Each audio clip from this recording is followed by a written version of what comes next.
All right, let's wrap up this section by just asking each of you if you can recommend some good reading, first for pastors on the doctrine of Scripture, and you've already done that, so no need to repeat the ones you've already mentioned.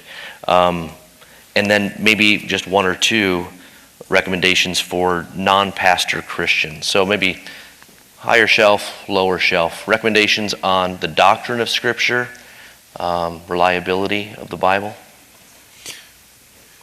I think the volume of B.B. Warfield, Inspirational Authority of the Bible, is still a very good place for Christians to start.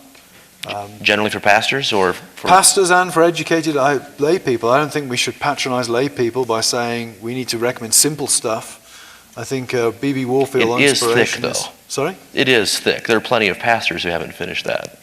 Yeah, and shame on them. Yeah.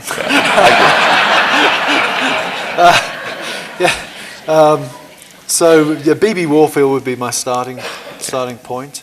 There are a couple of very nice volumes edited, I think probably in the mid-'80s by Don Carson and John Woodbridge. One of them is entitled Scripture and Truth. Scripture and Truth, and the other one is Hermeneutics, Authority, and Canon.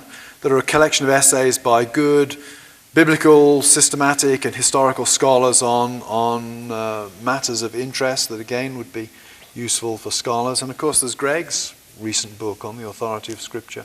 Yeah. The more popular, we were talking earlier, there's a book by a guy called Oswalt, The Bible Among the Myths. It's about 150, 200 pages, published by... I believe it's Zondervan, if I'm not mistaken. That's a good introduction to that question of, well, the Old Testament looks like the Epic of Gilgamesh and these other kind of things. That's a good way, it's a good way into that issue. Okay. That would work either for pastors or for lay people. Great. I would just affirm the books he's talked about and just reiterate again with regard to the canon, the book by Kustenberger, and who's his colleague again? Mike Kruger. Mike Kruger.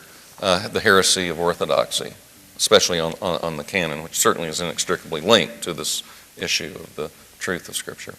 Great.